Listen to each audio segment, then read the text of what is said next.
You know that feeling of being completely and utterly overwhelmed? Well, listen, that's not a moral failing, it's a design problem.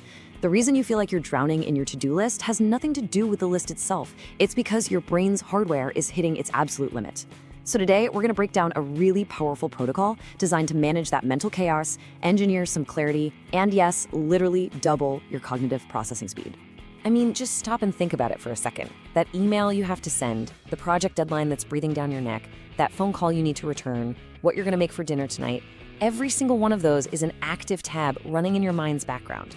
We've all been taught to multitask, right? To juggle, to just keep it all in our heads. But what if that very instinct is the thing that's crashing our entire system? And here's the crazy part, the real paradox. We think our intelligence is this, infinite resource, that if we're smart enough, we should be able to handle anything. But the truth is, our brains have very real, very strict physical limitations. Trying to use your high-powered brain to juggle a dozen things at once is kind of like trying to run the latest video editing software on a computer from 1995. It doesn't matter how great the software is, the hardware is going to crash. Every time. See, this is the fundamental misunderstanding, the core bug in our mental operating system.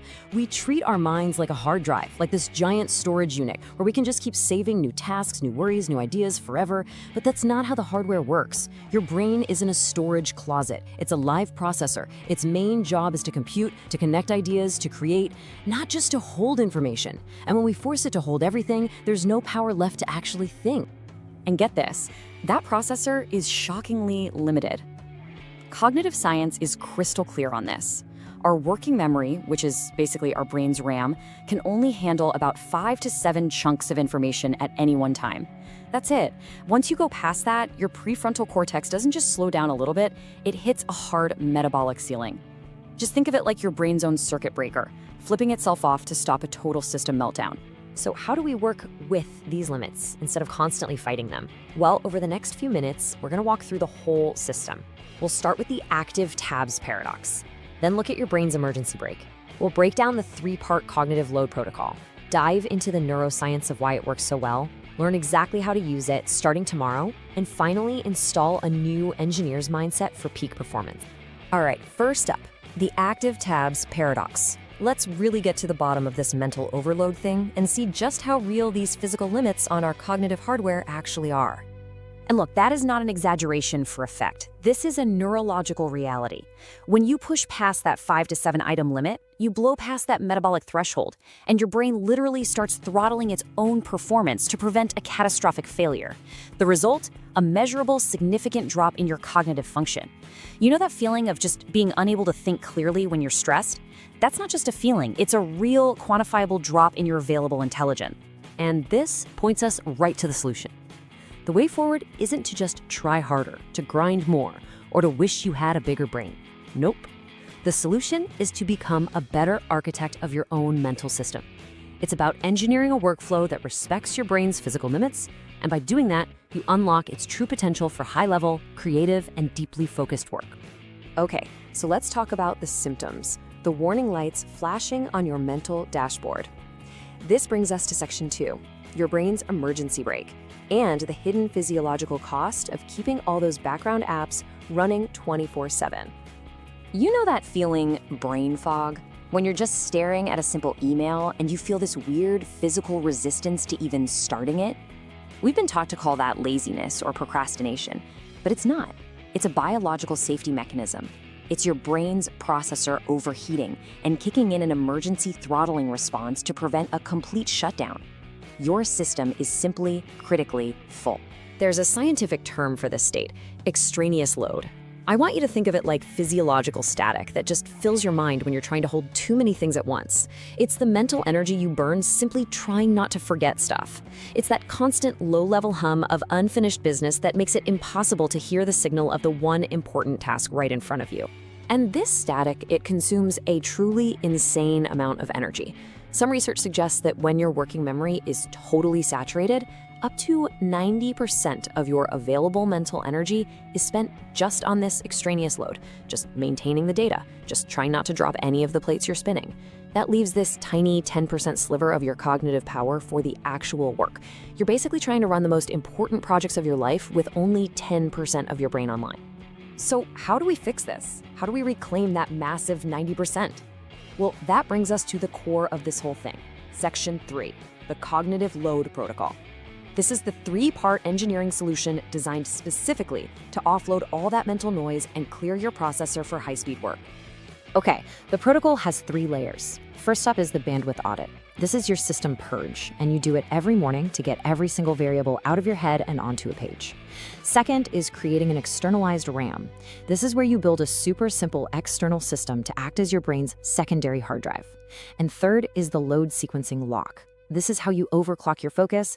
By batching your work so you only ever load one type of cognitive task at a time. And this is the transformation we're talking about. Before the protocol, your mind is like a crowded, chaotic warehouse. Stuff is everywhere, it's hard to find anything, and most of your energy is just spent trying to keep track of it all. After you implement the protocol, your mind becomes a high-speed assembly line, clean, organized, ruthlessly efficient, where 100% of your processing power is focused on one single task. You go from the state of data smog to one of cognitive ease. But how does this actually work on a neurological level? I mean, what's really happening inside our heads when we do this? Let's dive into Section 4, the neuroscience of clarity. Because this isn't just some nice productivity hack, it's rooted in the very way our brains are wired. It all starts with this fascinating psychological thing called the Zeigarnik effect. Basically, our brains are hardwired to constantly remind us of stuff we haven't finished yet. Every open loop in your mind, every email you haven't sent, every project you haven't finished triggers these intrusive thoughts.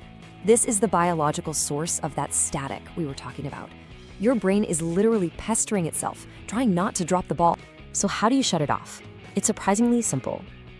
When you externalize your tasks, when you physically write them down in a system you trust, you send a direct signal of safety to your brain. This calms down the part of your brain that acts like an internal error detector. As soon as it sees the task is captured somewhere else, it deactivates. And that deactivation then triggers a release of a crucial neurochemical called acetylcholine, which is absolutely essential for deep, sustained focus. You are literally clearing your RAM to enable a chemical state of high performance. Okay, let's make this intensely practical. Enough with the theory. Section 5, your morning system purge. This is exactly how you can implement this protocol tomorrow morning, before you even look at a single email. Here are the 3 steps. Step 1, the morning RAM dump. Take a physical piece of paper and write down the 5 most urgent, noisiest things taking up space in your head. Just get them out. Step 2, the load limit rule. For your first 90 minutes of focused work, you are only allowed to have 3 active variables. That's it. If a new idea pops into your head, don't try to remember it. Write it on a separate buffer list and forget it immediately. And step 3 is context locking. Group all similar tasks, all your emails together, all your calls together, to avoid the huge cognitive cost of switching between different types of thinking. And please, let this one sink in. This isn't just about getting organized. The physical act of writing it down is what quiets your brain's error detection circuits.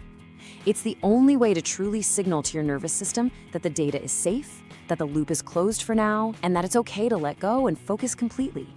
You have to offload the data to free the processor. And that brings us to our final and maybe the most important section, the engineer's mindset. This is about more than just a technique. It's about totally reframing your concept of productivity and intelligence. It's about installing a new operating system for your mind. This is the ultimate mindset shift. For so long, we've thought that intelligence is about how much stuff we can hold in our heads at once. The truth is the exact opposite. True intelligence, real cognitive power, is a function of a clean system. It's about how much you can afford to get out of your head and trust to an external system, so that your mind is finally free to do what it does best: think, create, and solve complex problems with zero dread. So what's the big takeaway from all this? Productivity isn't about doing more. It's about mastering systems that make focus effortless. Just remember, your brain is a processor, not a hard drive, and clutter is the enemy of intelligence. Your challenge, starting today, is to stop using your precious working memory as a storage unit. Start thinking about your cognitive limits like an engineer. Clean the map to save the mind. Get the clutter out of your head and onto a page, and just feel your processor speed up in real time. So, what's the one thing you can offload right now to free up your focus?